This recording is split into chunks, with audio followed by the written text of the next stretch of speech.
Terminou a quinta rodada do Campeonato Brasileiro e eu estou aqui para te contar os resultados, a classificação e trazer também aí quais são os jogos da sexta rodada do Campeonato Brasileiro, ainda que um pouco atrasado. Seja muito bem-vindo ao canal Estevão Júnior Esporte Clube, um espaço para a gente falar de futebol nacional, futebol internacional e outras modalidades também. Já quero te pedir para você fortalecer com aquele like aí, que vai fazer com que o YouTube entregue esse vídeo para mais pessoas, que você se inscreva nesse canal também, é importante. Quanto mais inscritos, melhor. Que você pegue o link desse vídeo e compartilhe aí com seus amigos, seja no WhatsApp, no Telegram ou em outros aplicativos também, em outros lugares que vocês queiram falar sobre o Campeonato Brasileiro e que você interaja comigo aí através dos comentários, trazendo a sua opinião sobre os jogos e o que a gente pode esperar sobre o Campeonato Brasileiro daqui para frente. Mas antes de começar o conteúdo propriamente dito, eu quero deixar aqui a minha solidariedade, as minhas orações para todo o povo do estado do Rio Grande do Sul, né, que tem sofrido aí as consequências de uma chuva histórica, né, que infelizmente muitas pessoas perderam suas vidas, perderam suas casas, tem pessoas que ainda estão desaparecidas, né? Mas graças a Deus aí que o povo brasileiro também é um povo solidário, tem muita gente, né, de todo o Brasil ajudando, mandando doações. Então fica aqui a minha solidariedade, minha força a todos os gaúchos, né, que espero que passem logo por essa situação e consigam voltar à normalidade das suas vidas e tenham uma vida digna e tranquila daqui para frente. E essas chuvas aí no estado do Rio Grande do Sul afetaram também o futebol. Tem imagens aí, por exemplo, da Arena do Grêmio, do Beira Rio, o CT desses dois times, por exemplo, e outras equipes também alagados por conta dessa chuva que afetou a capital lá do estado do Rio Grande do Sul também, Porto Alegre, e por conta disso, três jogos, falando aí de Série A, foram adiados, né?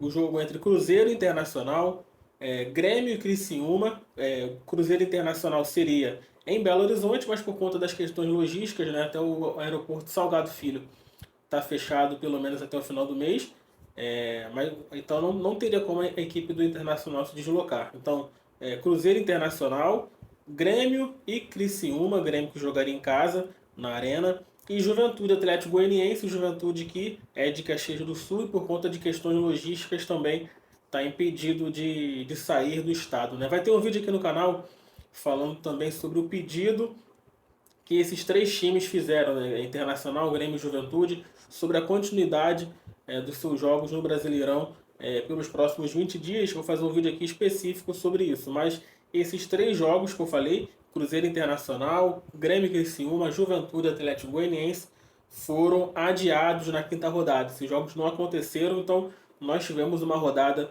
mais curta de Brasileirão por conta disso. A rodada começou com um jogo agitado, talvez aí um dos jogos mais esperados, né, desse Campeonato Brasileiro, desse início de Campeonato Brasileiro, que foi Fluminense e Atlético Mineiro. O jogo terminou empatado em 2-2.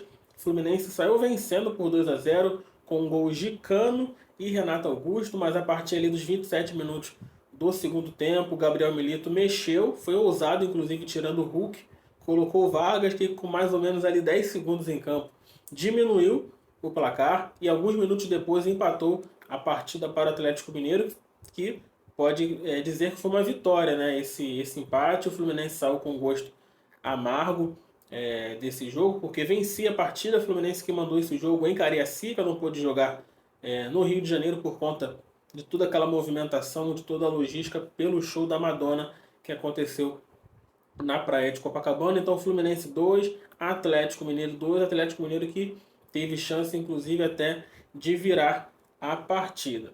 Outra equipe carioca que entrou em campo no sábado ainda, mas desta vez fora de casa, foi o Flamengo, que foi a Bragança Paulista enfrentar o Red Bull Bragantino, empatou em 1-1, a equipe da casa saiu vencendo com o gol do Pedro Henrique, e o Flamengo empatou com o Bruno Henrique, jogo que gerou também muita polêmica por conta de questões de arbitragem. O Flamengo reclamou de pênalti, questão de cartão vermelho também. O Marcos Braz e o Bruno Spindel, que são os caras responsáveis ali pelo futebol do Flamengo, tiveram falas bem sérias relacionadas à arbitragem, à lisura do Campeonato Brasileiro. Mas, se tratando do resultado, Bragantino 1, Flamengo 1. O Flamengo do Tite, que tem ouvido muitas críticas também, o trabalho do Tite tem ouvido muitas críticas, sempre ressaltando que esse time do Flamengo, os jogadores que o Flamengo tem, podem render mais. Tivemos em São Paulo, na Neoquímica Arena, Corinthians e Fortaleza, que ficaram empatados em 0-0. Então, um jogo aí que não teve gols nessa rodada do Brasileirão. Já no domingo, tivemos Atlético Paranaense e Vasco da Gama. O Atlético Paranaense venceu por 1-0. Poderia ter vencido por muito mais, foram várias bolas na trave. O Vasco teve um jogador expulso aos 15 minutos do primeiro tempo ainda, o Hugo Moura, o que atrapalhou demais o andamento da partida do Vasco, o planejamento do Vasco para o decorrer da partida, que no segundo tempo fez uma partida dentro do contexto muito boa, né? Teve um gol anulado do Verratti por impedimento, que realmente estava impedido, e o Vasco aí perde a sua quarta partida consecutiva no Brasileirão, venceu apenas o Grêmio na primeira rodada, precisa abrir o olho, está em busca de um novo técnico. Por enquanto, o Rafael Paiva é o interino e continua o trabalho com a equipe principal. Em Salvador, o São Paulo foi até a capital baiana enfrentar o Vitória e venceu por 3-1. São Paulo abriu o placar com o Luciano. O Bahia também teve um jogador expulso logo no começo do jogo, acho que foi até antes do que o Hugo Moura do Vasco. Então o Vitória jogou praticamente com um homem a menos desde o início do jogo, mas conseguiu empatar a partida com o William no segundo tempo, mas logo depois o Luciano fez o seu segundo gol, fazendo 2-1 para o São Paulo, e o Ferrarese fez um belo gol, limpando o zagueiro e chutando de biquinho no ângulo. São Paulo venceu por 3-1, jogando fora de casa contra a equipe do Vitória. Quem jogou em casa e perdeu também foi o Botafogo, que jogou contra o arquirrival do Vitória, o Bahia, e perdeu por 2-1. O Bahia saiu na frente com um gol de pênalti do Everaldo, uma cobrança muito boa, muito bonita. O Jefinho empatou pro Botafogo, mas aos 40 minutos do segundo tempo, dois jogadores que tinham entrado no segundo tempo, o Rogério Ceni fez boas mexidas, entrou o Depena e o Rafael Ratão. Depena deu um belo passe para o Rafael Ratão, que fez o gol da vitória do Bahia, jogando no estádio Newton Santos, no Rio de Janeiro. E para fechar a rodada, essa rodada, como eu falei, uma rodada típica, com menos jogos, em Cuiabá, o Cuiabá recebeu o Palmeiras e perdeu por 2-0. Cuiabá que ainda não pontuou no Campeonato Brasileiro. Os gols do Palmeiras foi de Lázaro, de cabeça, e do menino Estevão, meu xará. Né? Não sou habilidoso quanto ele, não chego nem perto, mas o Estevão entrou no segundo tempo, fez uma bela jogada, sofreu o pênalti, ele mesmo bateu a cobrança com personalidade no ângulo do goleiro do Cuiabá e deu números finais da partida. Cuiabá 0, Palmeiras 2. E agora a gente vai ver a classificação do Campeonato Brasileiro após a quinta rodada. Brasileirão que agora já tem novo líder, né? Como vocês devem lembrar no último vídeo, o Botafogo era o líder do Brasileirão até então, mas por conta da sua derrota para o Bahia, perdeu esse título, né? Perdeu a liderança do campeonato provisoriamente. Então, o novo líder do Brasileirão é o Atlético Paranaense, que tem 10 pontos. Ele é líder, se eu não me engano agora, se é saldo de gols ou é número de vitórias. Vem na sequência o Bahia em segundo lugar, com 10 pontos. O Botafogo é o terceiro agora com 9 pontos, seguido do Atlético Mineiro, que está em quarto lugar com 9 pontos também. E o Bragantino é o quinto lugar com 9 pontos também. Então tá tudo bem misturado ainda, né? Início de campeonato. Em sexto lugar temos o Palmeiras, que tem 8 pontos. E em sétimo está o Flamengo também com 8 pontos. O São Paulo é o oitavo lugar com 7 pontos. O Internacional é o nono com 7. E o Cruzeiro é o 10º colocado também com 7 pontos. Em 11º lugar está o Grêmio com 6 pontos conquistados. O Fortaleza é o 12º também com 6 pontos. O Criciúma é o 13º com 5 pontos conquistados.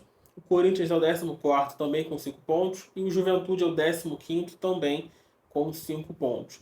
E o último fora aí da zona de rebaixamento é o Fluminense, que também tem 5 pontos. Abrindo a zona de rebaixamento tem o Vasco da Gama, com apenas 3 pontos conquistados. O Vitória é o 18º com 1 ponto, assim como o Atlético Goianiense, que é o 19º. E em 20º lugar está o Cuiabá, com nenhum ponto conquistado até aqui. Então essa é a tabela do Brasileirão após a 5ª rodada.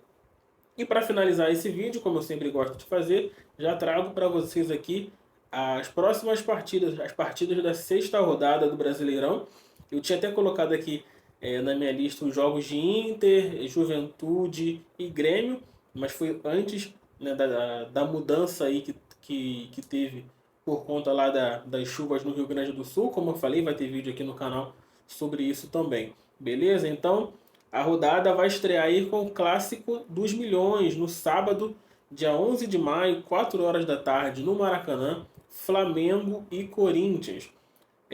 Teríamos Atlético Mineiro e Grêmio, jogo aí que foi adiado, não tem data ainda.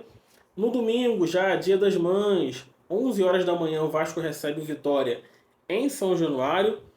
Teremos Palmeiras e Atlético Paranaense no Allianz Parque, às 4 horas da tarde. Atlético Goianiense e Cruzeiro, domingo, 12 de maio, né, às 4 horas da tarde também, no estádio Antônio Ascioli, em Goiânia. Fortaleza e Botafogo vão se enfrentar às 4 horas da tarde também no domingo, na Arena Castelão. Teremos Bahia e Bragantino na Arena Fonte Nova, já às 6h30 da noite. São Paulo e Fluminense vão jogar já na segunda-feira, dia 13 de maio, do dia da abolição da escravatura, às 19 horas no Morumbi. E teríamos também Internacional e Juventude, um clássico do Rio Grande do Sul, que, como eu falei, foi adiado também, ainda não tem data para acontecer. E um outro jogo adiado que não tem a ver com essas equipes do Rio Grande do Sul é Criciúma e Cuiabá. Então teremos aí mais uma rodada enxuta do Campeonato Brasileiro, a 6ª rodada. E aí, o que você achou da 5ª rodada do Campeonato Brasileiro? Os resultados foram justos? Você acha que a arbitragem, né, realmente influiu no resultado de alguns jogos? Algum resultado foi injusto? Você não concordou com esse resultado? O que você espera da 6ª rodada do Brasileirão? Deixa seu like no vídeo, se inscreva no canal, ative as notificações, deixe seu comentário aí e até a próxima.